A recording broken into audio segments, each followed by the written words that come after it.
Welcome to Stockbulls by Ronit. AI और hyperscale data center की growth के साथ liquid cooling next big trend बन रहा है। लेकिन कूलेंट सर्वर तक सेफली कैसे पहुंचता है? इस वीडियो में हम SFN, CDU architecture, liquid cooling ecosystem और एरोफ्लेक्स इंडस्ट्री के पोटेंशियल अपॉर्चुनिटी को सिंपल लैंग्वेज में समझेंगे। तो लेट्स गेट स्टार्टेड। तो हम आ गए हैं नॉर्मल स्क्रीन के ऊपर। अब स्क्रीनर में चेक कर लेते हैं कि एरोफ्लेक्स इंडस्ट्री का मार्केट कैप है 5000 करोड़। ठीक है, स्मॉल कंपनी है। और वैल्यूएशन देखेंगे तो स्टॉक फी 100 और पे रेशियो 5 पॉइंट, थोड़ा हायर एंड साइड में है, क्योंकि जिसका ज्यादा डिमांड रहता है उसका वैल्यूएशन भी ज्यादा रहता है। ठीक है, generally company manufacture and supply environment friendly metallic flexible solution product. Export वो 72% कर रहे हैं, डोमेस्टिक में 28%। और रेवेन्यू यूरोप से ज्यादा आता है, नॉर्थ अमेरिका से ज्यादा रेवेन्यू आता है। इंडिया में ज्यादा नहीं है, 30% से रेवेन्यू जनरेट होता है। तो ये कौन से इंडस्ट्री में है देख लेते हैं। सीट मेटल 25%, पेट्रोकेमिकल और chemical 17%, oil and natural gas 23%, mining और ड्रिलिंग में 6%, रिफाइनरी और new age industry and other. ठीक है, डाटा सेंटर वगैरह हो गए। इनके प्रोडक्ट हम कंपनी के साइट में जाके चेक कर लेते हैं। ठीक है, तो देखिए इन लोग का प्रोडक्ट क्या क्या है। देखिए इन लोग का प्रोडक्ट है कोरुगेटेड स्टेनलेस स्टील होस। इस टाइप के आप स्टील होस देखे होंगे, फ्लेक्सिबल टाइप का कनेक्शन है। तो ये गैस होस है, मतलब इसके अंदर हमारा फ्लूइड और गैस पास ऑन करता है। ठीक है, ये सोलर होस है, फिटिंग है। तो जितने होस टाइप के चीज और फ्लेक्सिबल कनेक्टर रहता है, ये सब चीज ये लोग बना रहे हैं। आप ये प्रोडक्ट सब स्टडी कर सकते हैं। यहाँ पर देखेंगे तो single expansion joint, double expansion joint, pressure balanced expansion joint, ठीक है, hinged expansion joint, universal expansion joint. तो ये सब उनके प्रोडक्ट है। बिजनेस प्रोफाइल देखेंगे तो Aeroflex is a part of SAT industry limited and is one of the leading Indian manufacturer of metallic flexible solution made with stainless steel use for control flow. They have 2938 product SKUs। अब देखे होंगे data centre के अंदर जब हमारा server rack रहता है उसके साथ ये कनेक्टर रहते हैं, ये सब फिटिंग वगैरह सब, जहाँ पर लिक्विड कूलेंट हमारा पास ऑन होता है। तो ये सब फिटिंग ये लोग बना रहे हैं। देखिए ये सब उनके प्रोडक्ट्स है। एक सप्लाई हेडर और रिटर्न हेडर है। इसके साथ देखिए जो कनेक्शन है, ठीक है, यहाँ पर एक फ्लेक्स कनेक्शन हुआ है, एक होस लगा है। ठीक है, तो जनरली इनका प्रोडक्ट हमारा सप्लाई लाइन से जो सर्वर रैक को उसके बीच में जो कनेक्शन है ये लोग बना रहे हैं ये सब चीज। तो इनके देखिए leading manufacturer of the flow solution. ठीक है, इनके पास दो प्रोडक्ट रहते हैं, एक स्क्रू रहता है और एक स्कीड असेंबली रहता है। ठीक है, तो 28 ईयर्स ऑफ एक्सपीरियंस है इन लोग का इस फील्ड में। इनके पास 3200 नंबर ऑफ स्क्यू है। स्क्रू क्या होता है? स्क्रू होता है stock keeping unit. Stock keeping unit मतलब एक सिंगल प्रोडक्ट और आइटम टाइप को स्टॉक हम बोलते हैं। स्क्यू क्या होता है? जनरली यूनिक कोड टाइप और use to identify and track a specific product variant. तो इतने प्रोडक्ट हैं उनके पास। ठीक है, जब वही प्रोडक्ट को आप क्या करेंगे, कंप्लीट असेंबल कर देंगे तो बन जाएगा वो स्कीड। तो एग्जाम्पल के लिए मैं एक आपको बता देता हूँ कि जैसे कि क्या होता है, पंप, भाल्स, होस, सेंसर और पाइप। तो इनको हम बोल सकते हैं स्क्रू। और ये जब हम अरेंज कर देते हैं एक असेंबल्ड सिस्टम में, वो हो जाता है स्किड। ठीक है, तो स्क्रू और स्किड ये दोनों बना रहे हैं। और जैसे कि आप सुने होंगे पीईबी बिल्डिंग होता है, प्री इंजीनियर बिल्डिंग, अपना पूरा ऑलरेडी सेटअप करके रख देते हैं, वहां पर जाके खाली प्लेस कर देते हैं। फिटिंग में जाके उधर हमारा साइट में वर्क नहीं होता, वो डायरेक्ट जाके प्लेस कर देते हैं। तो यहाँ पर भी ये लोग, उनके पास क्यू है और स्किड है, तो ये लोग डायरेक्ट जाके वहां पर कनेक्ट कर देते हैं सब चीज को।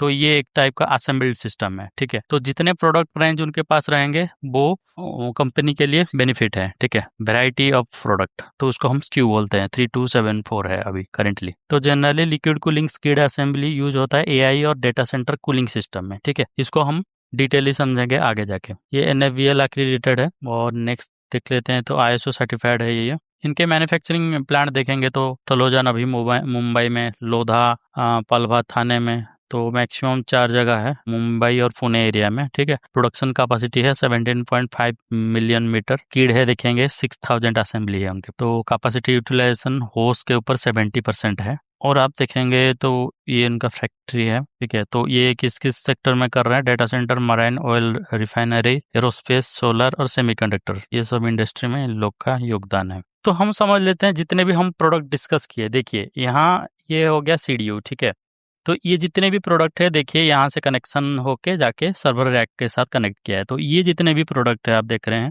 होस वगैरह, जितने भी होस हो गए, फ्लेक्सिबल कनेक्टर हो गए, ठीक है, जितने भी कनेक्शन जो रहता है मेटालिक प्रोडक्ट। तो ये जितने फ्लो रिलेटेड सॉल्यूशन ये प्रोवाइड करते हैं, तो इन लोग का यही काम है, ठीक है।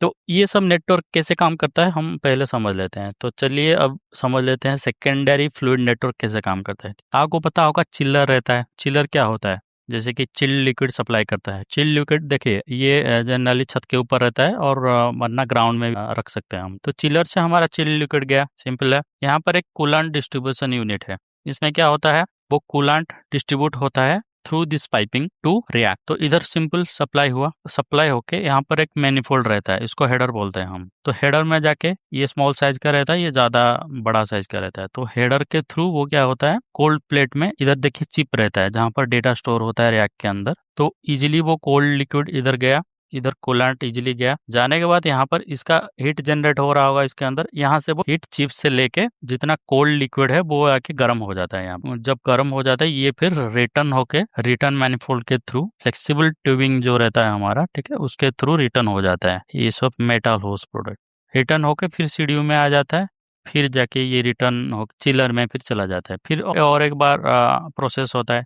जनरली चिलर के अंदर क्या रहता है, compressor, condenser, expander and evaporator. जो मैकेनिकल स्टूडेंट होंगे बीटेक में ये सब चीज समझ पाएंगे इजीली, ठीक है। ये फिर प्रोसेस करके फिर सप्लाई करता है। तो यही उनका चेन है। तो हमारा जो कंपनी है एरोफ्लेक्स, तो जनरली ये सब चीज बनाती है, ठीक है। एसएस पाइपिंग वगैरह हो गया, मैनिफोल्ड, आपको तो प्रोडक्ट दिखा दिया था ऑलरेडी। तो एसएफएन क्या हो गया, प्राइमरी लूप हो गया chiller to facility chilled water. तो चिलर से जो सप्लाई होकर यहाँ तक आ रहा है उसको हम प्राइमरी लूप बोलते हैं। और सेकेंडरी लूप हो गया सेकेंडरी फ्लूइड नेटवर्क, ठीक है, जो कि सीडीयू से होके रैक मैनिफोल्ड से होके cold plate RDX immersion system में चला जाता है, ठीक है। तो आपको पता होगा कि तो हमारे पास 4 मेजर टाइप के लिक्विड कूलिंग सिस्टम है, ठीक है।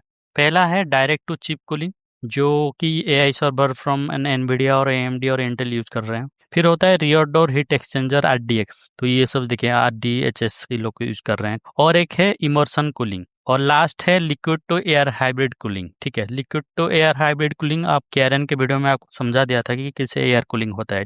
तो आज हम इसमें देखेंगे कि इमर्शन कूलिंग कैसे काम करता है, आपको दिखा देता हूँ। देखिए इमर्शन कूलिंग में क्या है, server are completely submerge in a special non conductive liquid. तो जितने भी सर्वर है ये पूरे लिक्विड के अंदर ऐसे उसको इमर्स होके रहते हैं, ठीक है। इसीलिए उसका नाम है इमर्शन कूलिंग। आपको मैं और भी इमेज दिखा सकता हूँ। देखिए इसके अंदर पूरा ये हीट यहाँ से ले जाते हैं। देखिए लिक्विड के अंदर ही है वो सब चीज़, ठीक है।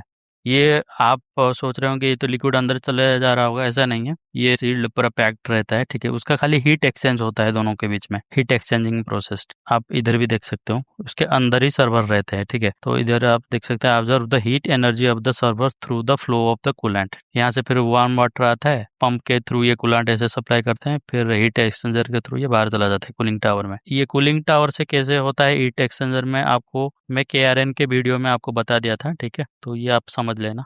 यहाँ पर आप देख सकते हैं सर्वर है, टॉप बॉइलिंग लेवल, मतलब हीट होता है लिक्विड, फिर एवापोरेशन होता है, ठीक है, फिर जाके कंडेंसेशन होता है, ठीक है। ये थोड़ा ज़्यादा टेक्निकल हो जाएगा, ये देखेंगे तो डेटा सेंटर के अंदर देखिए ऐसे रहता है।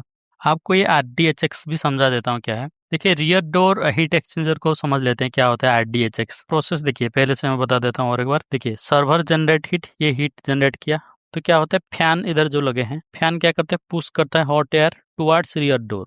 ये एयर इधर गया तो रियर डोर में हमारा देखेंगे तो आरडीएचएक्स लगा है। तो क्या होगा, hot air passes through coil. तो hot air passes through coil तो क्या होगा, heat transfer to liquid, heat transfer होता है दोनों के बीच में। फिर क्या होता है, cool air exit at the react. तो ये फिर 75 डिग्री एयर आउट हो जाता है। तो ये डाटा हॉल में चले जाता है कूल एयर। एरोफ्लेक्स का चार्ट पैटर्न देख लेते हैं कैसा परफॉर्म किया है। इसका एरोफ्लेक्स का रिजल्ट में सेपरेट वीडियो में आपको बता दिया था, ठीक है, वो वीडियो चेकआउट कर लेना, ठीक है। इसमें हम डिस्कस करेंगे कि चार्ट पैटर्न में कैसा चल रहा है। Still this stock is little bit expensive, तो मैं उसमें मेरा फुल्ली कैपिटल कभी भी डिप्लॉय नहीं करूंगा, बट छोटा अमाउंट आप डाल सकते हैं जैसे कि आप ओवरऑल लॉस में ना रहे, ठीक है। आपका मैं पहले से बताया था कि कोई भी देखेंगे तो ये चार्ट को देखिए, ये मूविंग एवरेज के ऊपर ही जा रहा है, ठीक है।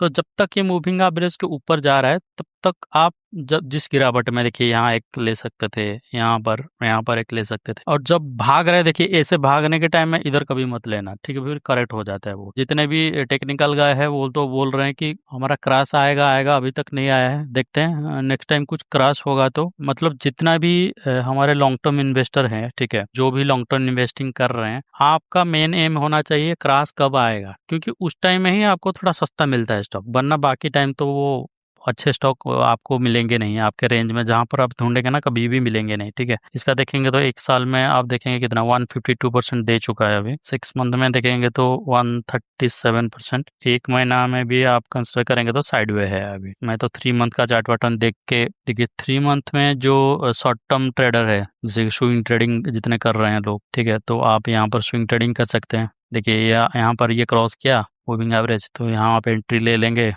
ठीक है।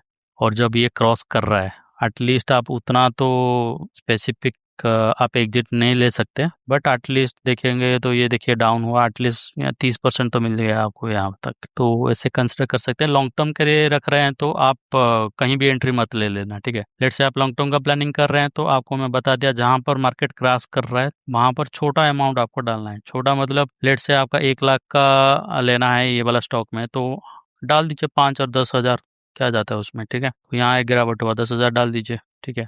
आपको हर वक्त लोअर वैल्यूएशन में स्टॉक को लेना है, ठीक है। स्टॉक अच्छा परफॉर्मेंस दिया है 1 साल में, तो आप कंसिडर कर सकते हैं, नो रिकमेंडेशन, ठीक है। तो चलिए गाइस, मिलते हैं नेक्स्ट वीडियो में।